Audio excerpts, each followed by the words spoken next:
Que notre Dieu soit loué. Que notre Dieu vous bénisse. Et nous sommes sûrs et certains que le Seigneur nous parlera cet après-midi. Il n'y a pas d'interprète. Alors nous allons nous lever, s'il vous plaît, mes frères et sœurs. Nous allons prendre notre texte de base. Dans Jean au chapitre 14e, nous allons commencer au premier verset et nous allons lire jusqu'au 3e verset. Nous lisons au nom du Seigneur Jésus-Christ. Que votre cœur ne se trouble point. Croyez en Dieu et croyez en moi. Il y a plusieurs demeures dans la maison de mon Père. Si cela n'était pas, je vous l'aurais dit. Je vais vous préparer une place. Et lorsque je m'en serai allé et que je vous aurai préparé une place, je reviendrai. Et je vous prendrai avec moi, afin que là où je suis, vous y soyez aussi. Oh, donne-moi l'ancien évangile. Donne-moi l'ancien évangile. Donne-moi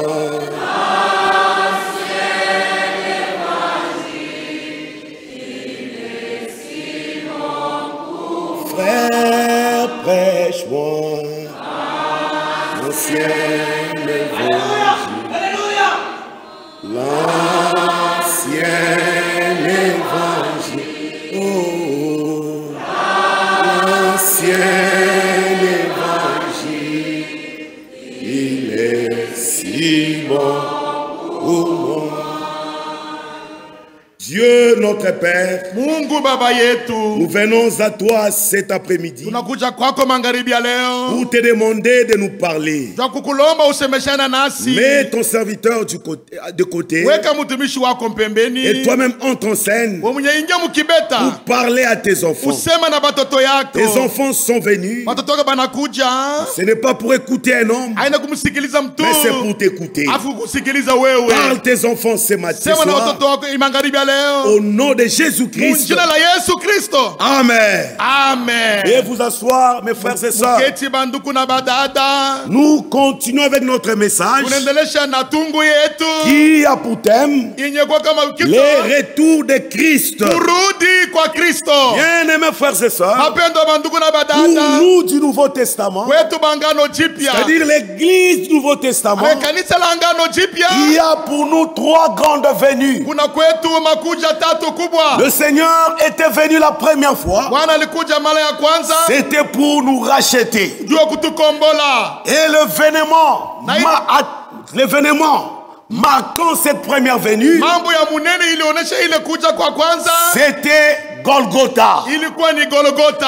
À sa deuxième fois, il reviendra pour nous prendre. C'est ça la seconde venue. Et la seconde venue, c'est l'enlèvement. La troisième fois, il viendra pour introduire les milléniums, afin que nous puissions régner avec lui pendant 1000 ans. Mais nous, dans notre enseignement, c'est-à-dire dans ces messages, nous parlerons principalement de la seconde venue du Seigneur Jésus-Christ. Et cette seconde venue, c'est l'enlèvement. Il viendra pour prendre son église, pour prendre son épouse et amener son épouse dans l'endroit où il est allé préparer. Oui, bien mes frères et sœurs. Et cette promesse que le Seigneur nous a donné, tous les véritables croyants attendent cela avec un cœur très pur. Est-ce que vous êtes d'accord avec moi? Tous les vrais croyants attendent le retour de Christ. Mais les faux croyants, ils n'attendent pas. Frère, depuis les temps des apôtres, depuis l'église apostolique, c'est-à-dire l'église primitive, ils attendaient ces retours-là. Et j'aimerais prouver cela avec les Écritures. Bien, mes frères et sœurs, nous attendons le retour de Christ. Amen. Depuis qu'il est allé au ciel, depuis qu'il est monté au ciel, il a promis que je reviendrai. Et depuis ce temps-là, tous les vrais croyants attendent ces retours. Depuis les apôtres jusqu'à aujourd'hui, lisons les Écritures pour prouver cela. Je prends Hébreux chapitre 10e, le verset 35e jusqu'au verset 37e. Hébreux le chapitre 10e, le verset 35e jusqu'au verset 37e. Nous lisons au nom de Jésus-Christ. N'abandonnez donc pas votre assurance, à laquelle est attachée une grande rémunération.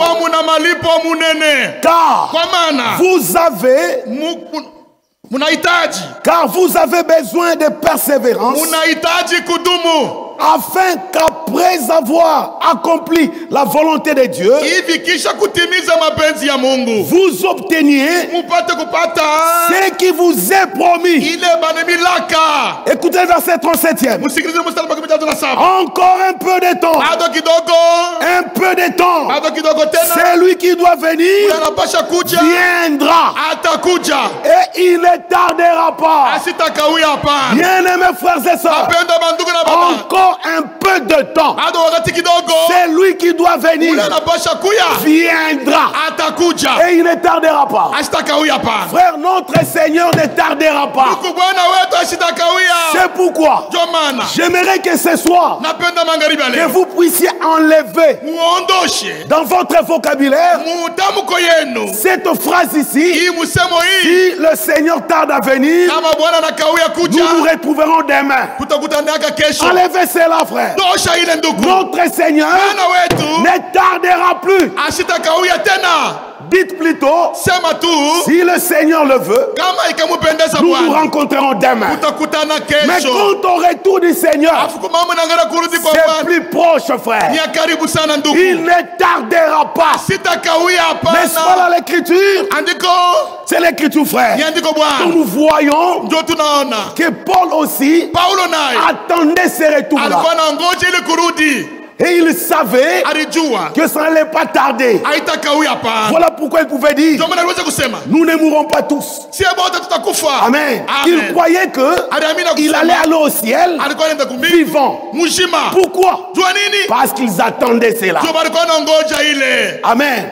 Mais nous, de cette génération, le Seigneur ne tardera pas. Amen, amen. C'est la Paul qui croit que le Seigneur tardera. Et elle entre dans la distraction. Mais l'épouse de Christ connaît que le Seigneur ne tardera pas. C'est oui et amen. Bien-aimés frères et sœurs, dans le christianisme primitif, cette espérance, c'est-à-dire du retour de Christ, était constamment vivante dans les cœurs des croyants. C'était constamment vivante dans les cœurs des croyants. Tous les croyants observaient le retour de Christ et ils vivaient par conséquent. C'est vrai. Tous les croyants de l'église primitive observaient cela. Et nous aussi, nous devons l'observer.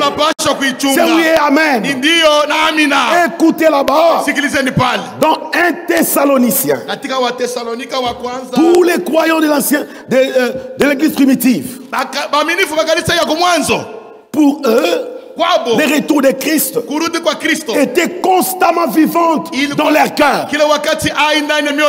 Ça doit être le cas pour nous. Nous lisons 1 Thessaloniciens, chapitre 1er, le verset 9 à 10. Donc, ils attendaient cela. Je disais le verset 9 à 10. Nous lisons. Car on rencontre à notre sujet quel accès nous avons eu auprès de vous et comment vous êtes conservés, plutôt comment vous êtes convertis à Dieu en abandonnant les idoles pour servir les dieux vivants et vrais. Écoutez-moi le verset 10. Et pour attendre des cieux son fils qu'il a ressuscité des morts, Jésus, qui nous délivre de la colère à venir. Donc ils attendaient des cieux son fils qui devait venir. Jésus viendra des cieux. C'est oui et amen. Donc, ils attendaient cela. Ajoutons encore 1 Thessaloniciens, le chapitre 2e, le verset 19. 1 Thessaloniciens, le chapitre 2, le verset 19e. Nous lisons au nom de Jésus-Christ. Oui, nous lisons cela. Je disais 1 Thessaloniciens chapitre 2e, le verset 19. Voilà, nous sommes là. Qui est en effet notre espérance ou notre joie ou notre couronne de gloire, n'est-ce pas? Vous aussi, devant notre Seigneur Jésus, lors de son avènement, l'avènement du Seigneur, c'est son retour. Donc vous voyez clairement avec moi que les apôtres et les croyants de l'église primitive attendaient le retour de Christ. C'est oui, mes frères et sœurs. Ajoutons encore 1 Timothée. 1 Timothée chapitre 6e. 1 Timothée chapitre 6e. Le verset 14e jusqu'au verset 15e. Nous lisons le nom de Jésus-Christ. Et de vivre sans tâche, sans reproche, jusqu'à l'apparition de notre Seigneur Jésus-Christ. Donc Paul demandait aux croyants de l'époque de vivre sans tâche, sans reproche, jusqu'à l'apparition de notre Seigneur Jésus-Christ. Le verset 15 qui manifestera en son temps le bienheureux et seul souverain, le roi des rois et le Seigneur des seigneurs. Amen, amen. Donc ils attendaient cela. Même quand les apôtres et tous les saints de l'église primitive prenaient le repas du Seigneur, c'était pour commémorer sa mort jusqu'à ce qu'il revienne. Nous lisons cela. Je suis dans 1 Corinthiens. 1 Corinthiens chapitre 11. C'était certainement une espérance constamment vivante dans leur cœur. C'était comme ça avec l'église primitive. avec les apôtres. 1 Corinthiens, je disais, le chapitre 11e, je prends le verset 26e. Écoutez mes frères et sœurs, ce que l'Écriture dit là-bas. Nous lisons. Car toute la fois que vous mangez ce pain et que vous buvez cette coupe, vous annoncez la mort du Seigneur jusqu'à ce qu'il vienne. Amen. Donc quand ils prenaient les repas du Seigneur, c'était pour commémorer la mort du Seigneur Jésus-Christ jusqu'à ce qu'il revienne. Mais dommage, aujourd'hui, il y a des églises, soi-disant des églises du message, qui disent que le Seigneur est déjà revenu, mais ils prennent le repas du Seigneur. Ça, c'est aimer une chose et son contraire. Est-ce que vous êtes avec moi, mes frères et sœurs? Ce n'est pas normal. Si le Seigneur revient, on ne va plus prendre le repas du Seigneur. Amen, amen. Ici sur la terre, on ne va plus prendre le repas du Seigneur. Nous irons prendre cela là-bas au ciel. Amen, amen. Nous allons prendre ça avec lui. Là au festin de noces. Alléluia. C'est pourquoi quand nous prenons la Sainte Seine, nous comprenons que le Seigneur n'est pas encore revenu. Nous l'attendons. C'est oui et amen. Bien-aimés frères et sœurs, comme les apôtres attendaient le retour physique du Seigneur Jésus-Christ, nous aussi nous attendons le retour physique de Jésus-Christ. Et il reviendra certainement. Il reviendra nous prendre. Frère, il n'était pas venu le 28 février 63. Non. Il n'était pas venu le 28 février 63. Nous n'attendons pas le retour de la tête de Jésus. Non. Le 28 février 63. Là, c'était seulement la tête. Même quand frère Branham a eu cette photo, il ne comprenait d'abord pas si c'était quoi. Et Dieu lui a dit, tourne la photo. Quand il a tourné, il a commencé à regarder. Il a vu les yeux, il a vu le nez, il a aussi vu le cheveu et la bouche. C'est tout. Ce n'était pas le retour que nous attendons. Nous n'attendons pas un retour de la tête de Jésus. Frères et sœurs, il n'y a pas une promesse pareille dans la Bible. Écoutez ce que la Bible dit. Prenons Actes chapitre 1er. Nous n'attendons pas le retour de la tête de Jésus. Non, frère. Nous attendons le retour physique. Écoutez ce que Actes est en train de dire. Actes chapitre 1er. Le verset 9 à 11. Nous lisons la parole de Dieu. Après avoir dit cela, il fit enlever. Il fit élever.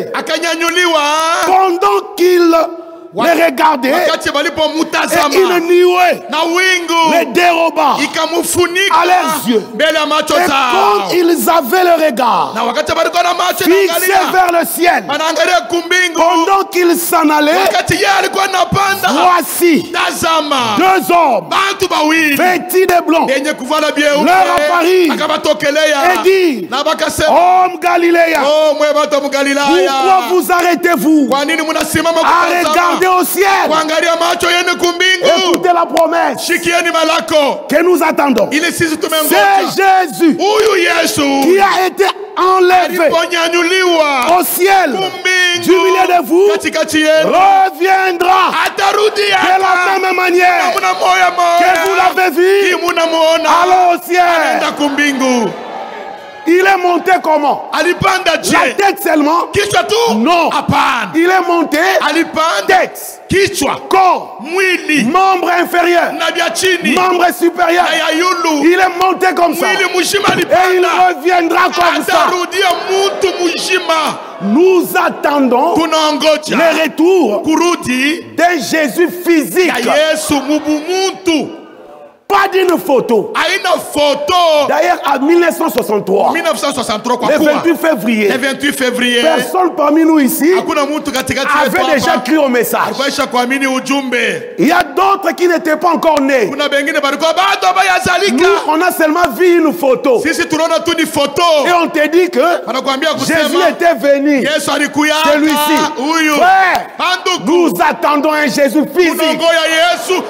Amen. De la même manière qu'il est monté au ciel, c'est comme ça qu'il reviendra. Est-ce que la Bible peut-il mentir? La Bible ne ment jamais. Notre Dieu, quand il promet quelque chose, il est fidèle et juste pour accomplir cela.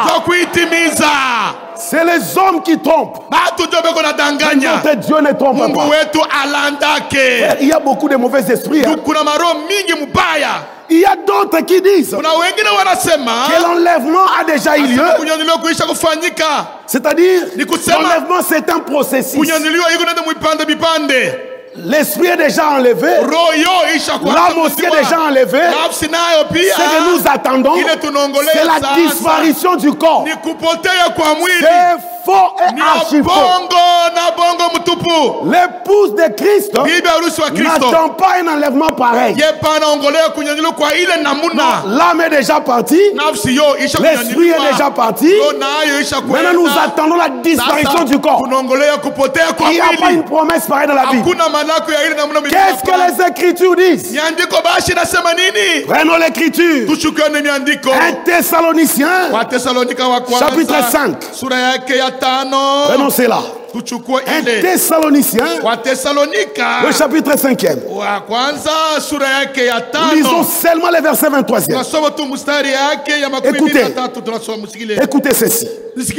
Quel est Dieu de paix vous sanctifie lui-même tout entier, et que tout votre être, écoutez, l'esprit, l'âme et le corps soient conservés irrépréhensibles lors de l'avènement de notre Seigneur Jésus-Christ.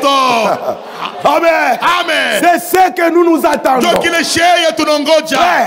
Nous croyons comme disent les Écritures.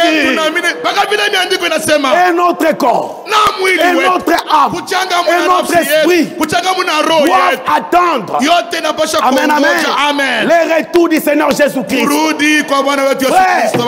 Notre Seigneur Jésus était né selon les Écritures.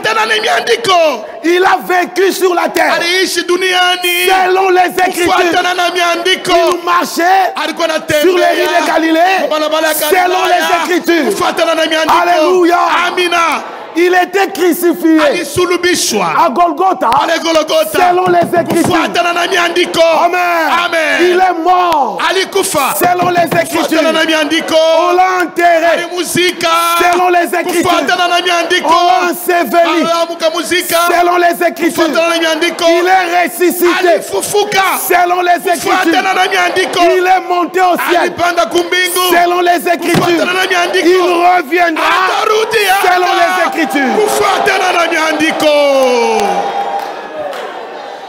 C'est vrai. Il reviendra selon les Écritures.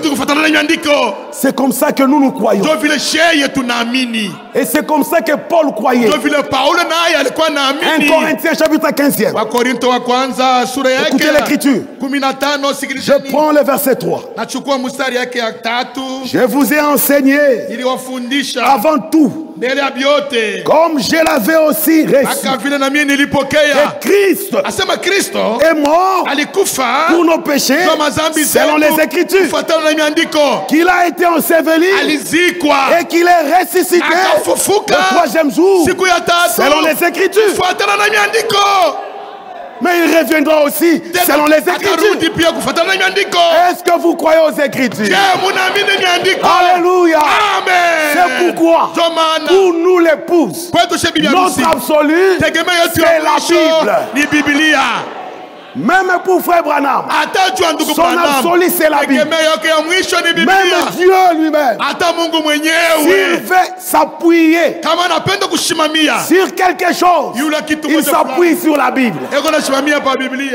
Bien mes frères et sœurs, le 28 février n'était qu'une apparition, mais pas le retour du Seigneur, pas le retour promis du Seigneur. C'est comme dans l'Ancien Testament, avant la première venue du Seigneur Jésus-Christ, c'est-à-dire avant la première venue du Messie, avant la venue du Messie, le courant de l'Ancien Testament attendait son retour. Ils attendaient la venue du Messie. Mais vous allez comprendre avec moi que chez Abraham, Elohim était parti là-bas. Elohim a causé avec Abraham. Est-ce que c'était ça la venue du Messie? Non, c'était l'apparition. Ce n'était pas ça la venue du Messie. Moïse voulait voir Dieu. Dieu lui a dit comment tu peux me voir et vivre. Tellement qu'il avait insisté, Dieu lui a dit va derrière le rocher, va au creux du rocher et tu me verras. Frère, si tu veux comprendre la parole de Dieu, tu dois avoir la révélation. Le rocher, c'est la révélation. Moïse est allé derrière le rocher. Il n'a vu que le dos de Dieu. Est-ce que c'était ça l'arrivée du Messie? Non, c'était que des apparitions. Amen, amen. Donc on ne peut pas dire que le 28 février 63, c'était le retour physique de Jésus-Christ. On ne peut pas dire ça. Qu'est-ce qui s'était passé le 28 février 63? Le 28 février 63, Dieu était descendu pour dire à son serviteur Abraham, c'est le temps maintenant pour l'ouverture des sceaux. C'est ça. Et aussi, c'était pour que Dieu confirme que ce message ici est la vérité.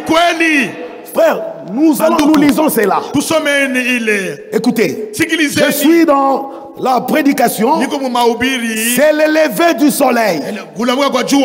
Il y a beaucoup de mauvais esprits qui se soulèvent alors que le Seigneur est à la porte. Tout cela c'est pour distraire les gens et séduire ceux qui seront séduits. Mais les élus ne seront jamais séduits.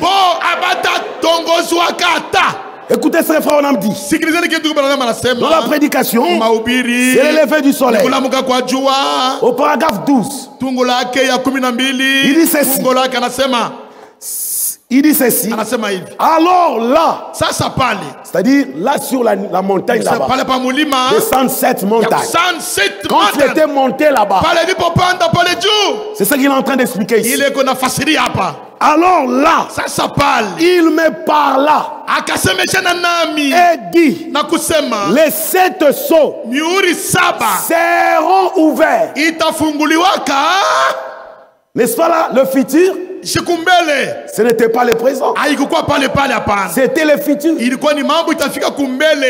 dit les 7 sceaux seront ouverts. Les 7 mystères, les septuples mystères de la Bible qui a été scellé depuis la fondation du monde va être révélé. Dieu était descendu pour ça. Mais pas pour les retours promis. En deuxième lieu, je vous ai dit que c'était pour confirmer que ce message est la vérité. Nous lisons toujours la même prédication. C'est le lever du soleil. Au paragraphe 15. Vous allez lire tous les paragraphes. Mais moi j'ai lu un peu en bas là-bas. Pour gagner le temps. Il dit ceci. Il est le juge. Là, il parle de cette nuée là-bas. Parce que ça s'était présenté avec une perruque blanche. Et frère Wanam dit ici, il est le juge. Le juge suprême. Il n'y a pas d'autre que lui. Et c'est là est de nouveau une identification. Une identification parfaite. Une confirmation que ce message est la vérité. Ceci est la vérité. C'est la vérité.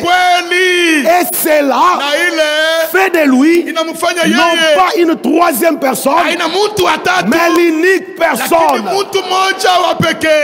Amen, amen. L'unique personne. C'était quoi? C'était pour confirmer que ce message est la vérité. Frère, nous ne sommes pas n'importe qui. Nous l'épouse. Nous qui croyons en ce message. Dieu a laissé le ciel. Et il est descendu pour confirmer que le message que nous croyons, c'est un vrai message. Nous devons remercier Dieu pour ça. Dieu nous a fait confiance. Frère, nous ne sommes pas des seuls-là qui adorent un Dieu qui ne connaissent pas. Mais nous adorons un Dieu que nous connaissons. Nous connaissons son nom. C'est le Seigneur Jésus-Christ. Et en ce temps de la fin, il a envoyé un message. Un message puissant. Un message vrai pour la préparation de l'épouse. Oh, nous sommes heureux. Voilà comment Dieu nous a conduits. Dieu nous a conduits à croire en ces messages. N'est-ce pas là la grâce de Dieu? Combien de personnes dans votre famille rejettent ces messages? Mais toi, Dieu t'a conduit à croire à ces messages. Il ne s'est pas limité là. Il a fait que tu puisses croire au vrai message et que tu te retrouves dans ce tabernacle ici. Écoutez ceci, frère. Dans tout l'Ikasi. Est-ce que vous êtes avec moi?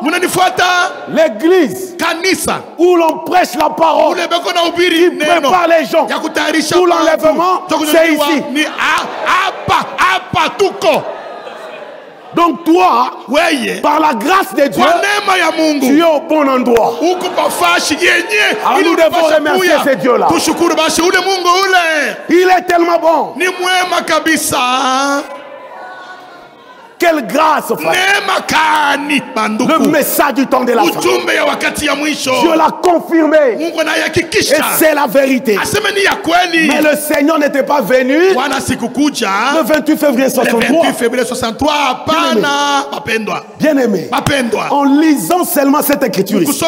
Lisons. Acte chapitre 3e. En lisant cette écriture, nous allons comprendre que Dieu ne pouvait jamais, ou le Seigneur ne pouvait jamais revenir le 28 février 63. Jamais, frère. Il ne pouvait pas revenir ces jours-là. Lisons cette écriture. Acte chapitre 3e.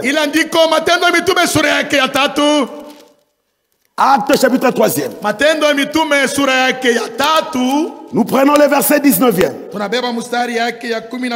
Nous allons lire jusqu'au verset 21e. Je disais acte 3e. Le verset 19e. Jusqu'au verset 23e. Plutôt 21e. Voilà, j'ai lu au nom de Jésus-Christ. Écoutez. Répondez-vous donc et convertissez-vous pour que vos péchés soient effacés, afin que des temps de rafraîchissement viennent de la part du Seigneur et qu'il envoie celui qui vous a été destiné, Jésus-Christ. Écoutez maintenant 21. Que le ciel doit recevoir jusqu'au temps du rétablissement de toutes choses dont Dieu a parlé anciennement par la bouche de ses saints prophètes. Qu'est-ce qui retenait Jésus? Le verset 21 nous dit que le ciel doit recevoir jusqu'au temps du rétablissement de toutes choses dont Dieu a parlé anciennement par la bouche de ses saints prophètes. Le 28 février 63, tout n'était pas encore rétabli. Comment est-ce qu'il allait revenir? Parce que ce qui retenait Jésus, c'est quoi?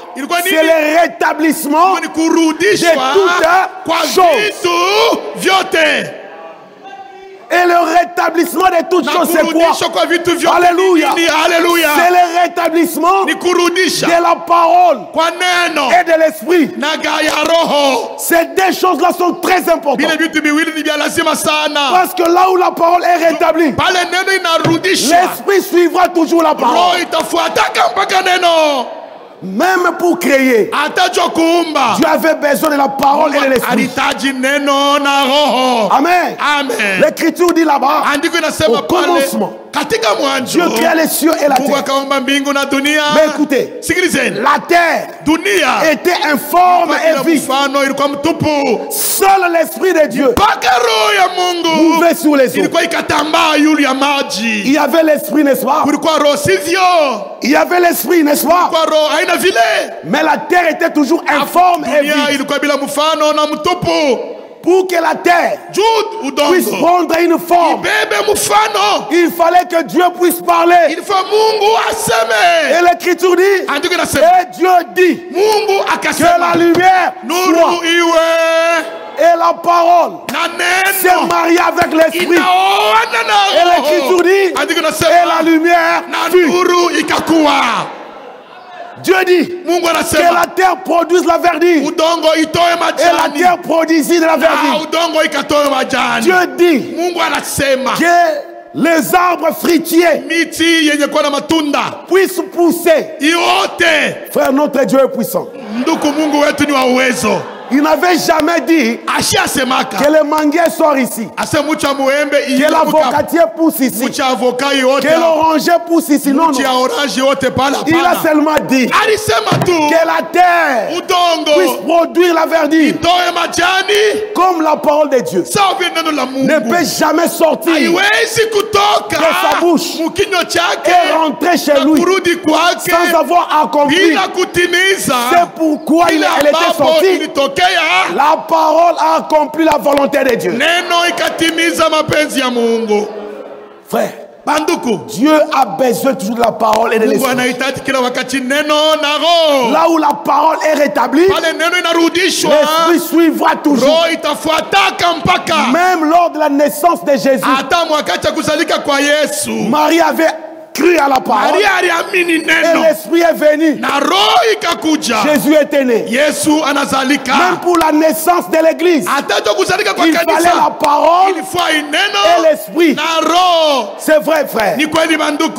même les vrais adorateurs doivent adorer le Père en esprit et en vérité.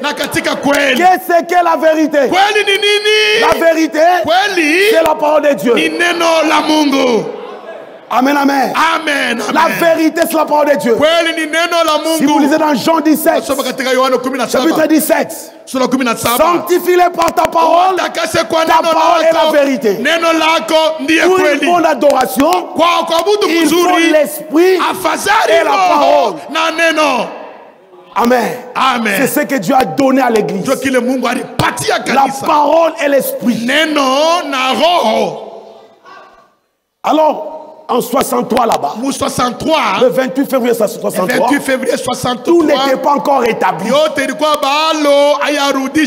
Parce que Branham n'avait pas encore prêché sur les sceaux. Il n'avait pas encore prêché sur ça.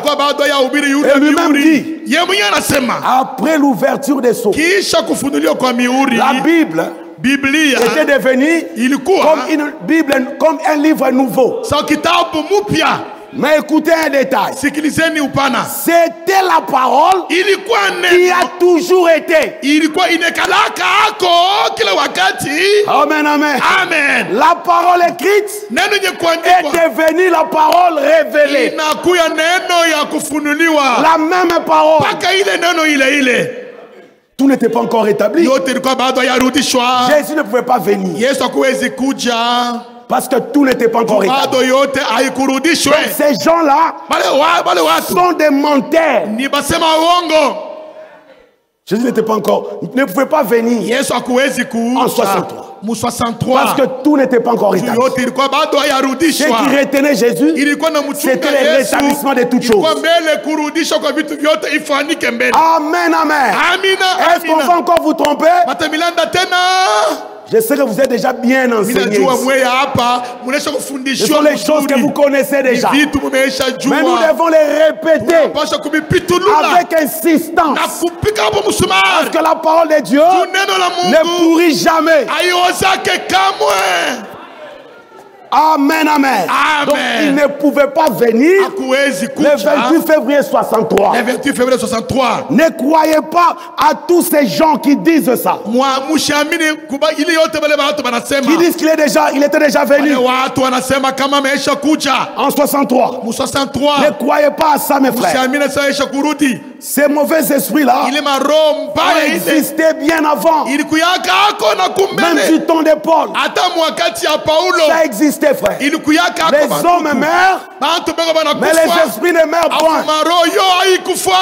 Quand ils viennent avec des choses pareilles, prenez cela comme des fables. Prenez ça comme des fables absolument concis. Déjà du temps des apôtres, ces démons-là s'étaient déjà soulevés. Je suis dans 2 Thessaloniciens. 2 Thessaloniciens. Je prends le chapitre 2. Je disais 2 Thessaloniciens. Chapitre 2. Je prends le premier verset jusqu'au deuxième verset. Écoutez. Pour ce qui concerne l'avènement de notre Seigneur Jésus-Christ et notre réunion avec lui, nous vous prions, frères. Vous avez écouté cela? Pour ce qui concerne l'avènement de notre Seigneur Jésus-Christ et de notre réunion avec lui, nous vous prions, frères. Nous vous prions. Alléluia. Amen. Nous vous prions, frères, de ne pas vous laisser facilement ébranlé dans votre bon sens et de ne pas vous laisser troubler soit par quelques inspirations, soit par quelques paroles ou par quelques lettres qu'on dirait venir de nous, comme si les jours du Seigneur étaient déjà là. N'est-ce pas ce qui se passe aujourd'hui? Mon frère Branham avait dit le 28 février 63. Nous attendons. Oh, frère. Ce sont des fables habilement conçues. Nous croyons à la parole. Et nous trouvons la parole de Dieu dans la Bible. La Bible, c'est ça notre absolu. C'est ça le message. Amen. Ne croyez pas à ces histoires-là. Ce sont des fables habilement conçues. Bien-aimés frères et sœurs, que personne ne vous enlève. Que personne ne vous enlève cette espérance bénie du retour promis de notre Seigneur Jésus-Christ. Que personne ne vous enlève ça, frère. Gardez cette espérance. C'est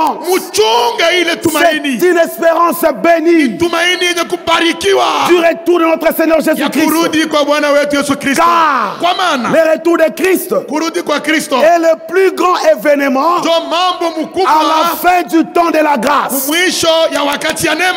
C'est le plus grand événement à la fin du temps de la grâce. C'est vrai qu'il y aura des moqueurs qui viendront, qui vont vous dire c'est impossible. Vous allez monter comment? Il y aura des moqueurs. Comme Pierre l'avait déjà vu. Et il a dit cela dans 2 Pierre. Lisons cela. 2 Pierre. 2 Pierre chapitre 3e. Le verset 3 à 4. Nous lisons au nom de Jésus-Christ. Sachez avant tout que dans les derniers jours, il viendra de moqueurs. C'est quand? C'est dans les derniers jours. C'est maintenant. Il viendra de moqueurs avec les railleries, marchant selon leurs propres convoitises. Et disons, où est la promesse de son avènement? Car depuis que les pères sont morts, tout demeure comme dès le commencement de la création. Frère, même aujourd'hui il y a des moqueurs. Ils te diront, vous allez aller au ciel comment? Frère Branham lui-même, le prophète, il est mort. Toi tu crois que tu vas être enlevé sans passer par la mort. Ils vont te dire ça. Mais dites-leur, notre Dieu a promis, cela s'accomplira. Frère, ce n'est pas la première fois de voir les gens quitter la terre et aller au ciel. Il y a les exemples dans la Bible. Connaissez-vous Enoch? La Bible dit Enoch marcha avec le Seigneur et il fut enlevé. Je te donne le deuxième témoignage. Connaissez-vous Élie? Élie aussi fut enlevé. Alléluia. Le même Dieu qui fit enlever Enoch, c'est le même Dieu qui fit enlever Élie. Et le même Dieu là nous a promis, je reviendrai vous prendre. Il reviendra nous prendre. Écoutez, il avait promis aussi à notre père Abraham en disant à cette même époque, je reviendrai. Alléluia. Et Sarah, ta femme, aura un fils. Est-ce qu'on peut lire cela? Mais c'est la même promesse. Dans Jean 14, il dit je reviendrai. Dans Genèse aussi là-bas, Genèse 18, je prends le verset 9. Genèse 18, le verset 9 jusqu'au verset 10. Écoutez. Alors il lui dit, où est Sarah ta femme? Il répondit, Elle est dans l'attente. L'un d'entre eux dit, je reviendrai vers toi à cette même époque. Et voici, Sarah ta femme aura un fils. Sarah écoutait à l'entrée de la tente qui était derrière. Sarah a douté. Malgré que Sarah avait douté, l'incrédulité de Sarah n'a pas empêché à Dieu d'accomplir sa promesse. Alléluia. Amen. Et au verset 14, nous voyons ceci. Y a-t-il rien qui soit étonnant de la part de l'Éternel? Au temps fixé, je reviendrai vers toi à cette même époque, et Sarah aura un fils. Et notre Dieu, malgré l'incrédulité de Sarah, était descendu. Il était revenu en ce temps fixé là, et Sarah avait eu un enfant. Et cet enfant, on connaît son nom. Cet enfant, c'était Isaac. Amen. Amen. Comme Jésus, comme Dieu n'a pas menti à Abraham, pourquoi est-ce qu'il va nous mentir? Qu'est-ce qu'il va gagner s'il nous mentait? Écoutez, tout passera, mais la parole de Dieu demeure éternellement. L'incrédulité de Laodicée n'arrêtera pas Dieu à accomplir sa parole. L'incrédulité tuera l'incrédule. Mais quant à la promesse, le Seigneur reviendra. Et bientôt, l'un de ces 4 matins, écoutez, il y a parmi nous les gens qui vont monter au ciel. Et nous serons les premiers citoyens à fouler les ciels. Nous y arriverons par la grâce de Dieu. Maranatha. Que le Seigneur vous bénisse.